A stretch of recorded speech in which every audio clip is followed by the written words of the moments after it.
Whatever I was till that moment, it just evaporated on that day. It's very difficult to explain how. But everything that I knew as myself simply crumbled and disappeared in a matter of few weeks. Everything about me changed so dramatically. If you look at my pictures before and after, you will see the very shape of my eyes changed, my voice changed dramatically. I had already, at the age of 15, 16, my voice had cracked and become mature, but my voice changed dramatically in a matter of 3 to 4 weeks' time. The shape of my eyes changed, my gait changed. I'm not trying to change anything. My whole body realigned itself. It's almost like a whole new human being came out. And that old person he's still there, but somewhere, remote guy. I still remember him, I like that guy, but he's far away. When you were a young person, when you were a child, you were a pretty skeptical person, which is why religion… Not pretty, absolutely skeptical. You were a skeptic, so you were the skeptic to beat all skeptics. So formal religion did not appeal to you. When you narrate this personal experience of yours and your path to self-discovery, have you had skeptical reactions? And how do you react to those skeptics? If people are not skeptical to what I say, because what I say is too fairy tale-ish, you must be skeptical. A bit. You should be, I'm saying, because I wouldn't believe this kind of nonsense if somebody had told me. What has happened in my life in the last 30 years is too fairy tale-ish for any sensible person to believe. I wouldn't believe such things if it had not happened to me. Not only what's happened within me, that is something that I can never articulate. Even what happens around me is too fairy tale-ish. It's difficult for anybody to believe. You will see if you come and see me in certain situations where the people are around, what's happening to them just because of my presence is something that you will not believe. You will think this is being created, this is being acted out. It is not being acted out, it will just happen. These days I know how to regulate myself, hold myself when I have to, let myself go when I have to. There was a time after these things happened to me, just walk into any place without knowing why, just everybody would burst into tears. Today, how does your family see you? Because I believe you have a brother and a sister, you have a daughter. How does your family see you and how do you see them?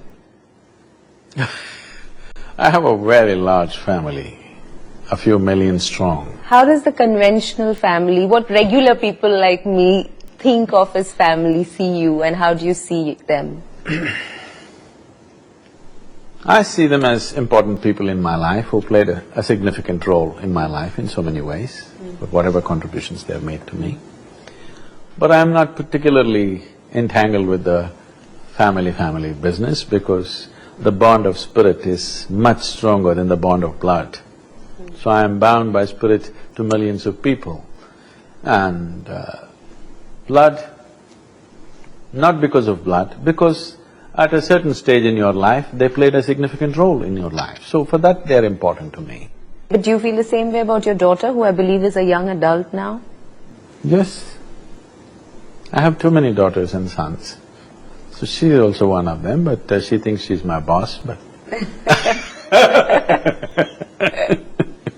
Is she part of the foundation? Does she work with you? No, she's a Bharatanatyam dancer. She's performing for the last 1 year. And do I see pride in your eyes? Do I see pride in your eyes?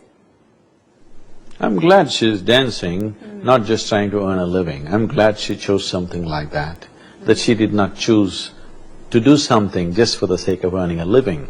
That's something that I always put into her, don't ever bother about earning a living. Because even a worm and an insect can do it.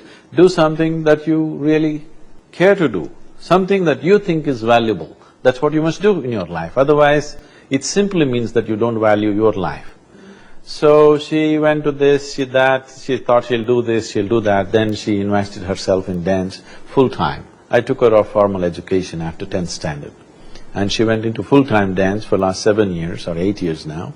And now she's performing and she's very passionate about it and I'm glad she's doing that. hate to bring this up, but I read it in my research where you're concerned, and that is that your late wife, there is this controversy about the way she died. Will you help me understand that a bit? There is no controversy. It is just a few tabloids picked it up and did some rubbish, because we know why they did it now. And a few bloggers who have nothing else to do, they keep doing it. Absolutely no controversy because it happened in the presence of people and it was a natural process. It is just that because you're in a public space, anybody can say anything. The law has not said anything, no legal entity has said anything. People who have nothing else to do, they keep commenting about it. She was like my shadow for 12 years. She lived as a part of my life in everything that I did. And this is a nation where there have been thousands of incidents where people have left their body consciously. It is the peak of yoga in many ways. So she announced that she will leave almost 9 months ahead of that time. And she even prepared my daughter, who was only 7 years of age. And many ways I tried to… because those 12 years we were traveling and traveling all the time together. So this was the time when we're just kind of beginning to settle down. I said, just now we're settling down, why now? So she said, right now everything within me and outside of me is perfect. This is the time I want to attain to this. And she started working towards it. I never thought she will make it so quickly. This is something everybody is working towards, that you must be able to conduct the most profound aspects of your life consciously, that includes your birth and your death. So that is not a simple factor, which unfortunately, that profoundness in the society is gone. So all kinds of people who have nothing else to do, they're commenting about it. There's absolutely no controversy. There were hundreds of people, a few thousand people attended the funeral, everything was there.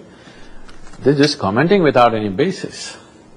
If anything like that was there, you think all these young people would be around me, supporting and making things happen? When you say it's possible to prepare for death… I did not say death. What did you mean then? Is it true that you gathered this body slowly over a period of time? Yes? You gathered it.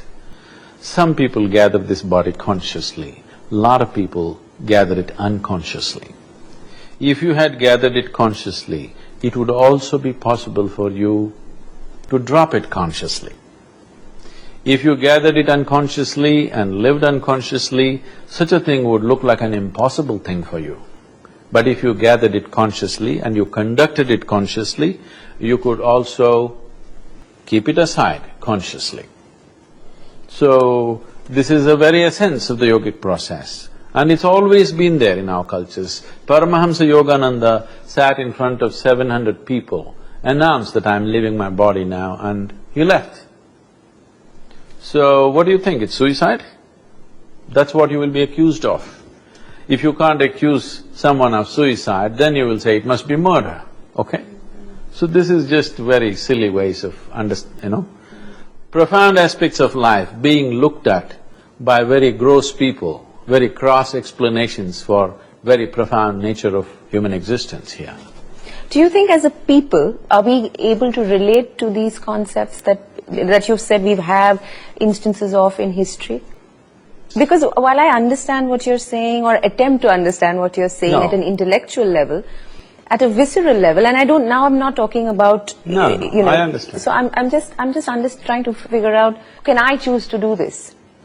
If you work for it, not going to come easy, but if you work for it, yes, every human being can. Can I live consciously? That's a question you're asking. Can you live consciously if you work upon it? Yes? If you live consciously, is death also an inevitable part of your life? Shedding this body also is an inevitable part of your life or no? Yes or no? Yes. If I can eat consciously, if I can sit consciously, if I can breathe consciously, if I can sleep consciously, is it also possible that I can keep my body aside consciously? Does it look like a possibility for you? When you say it like this, yes, but when I think of it on myself, No, that's I'm not because- sure I can make that leap. It is not a leap. If you… Why then do so many people suffer with terminal illnesses and diseases? If you're saying that you can work towards making these conscious decisions, then why do we have the other instance?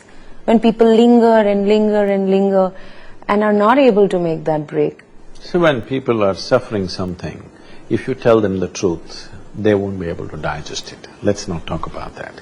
What I would say is it true with you right now as you sit here that this body that you have gathered happened to you over a period of time?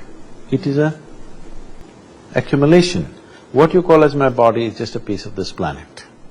Whether you like it or not, one day you have to pay back. It's a loan from the planet, isn't it? So you've taken credit from Mother Earth. When the time to come back, you can either give back willingly or you can give back crying. You took loan from this planet. If you made something else out of it, when the time to give comes, you will give it consciously and joyfully and go. If you made nothing out of it, you will die miserably and you think that is normal. That is not normal. Just because you didn't make it, you think nobody can make it. This is the crown of ignorance. When people think, whatever I do not know cannot exist, this is the crown of ignorance. So all this controversy is because lot of people are wearing this crown of ignorance.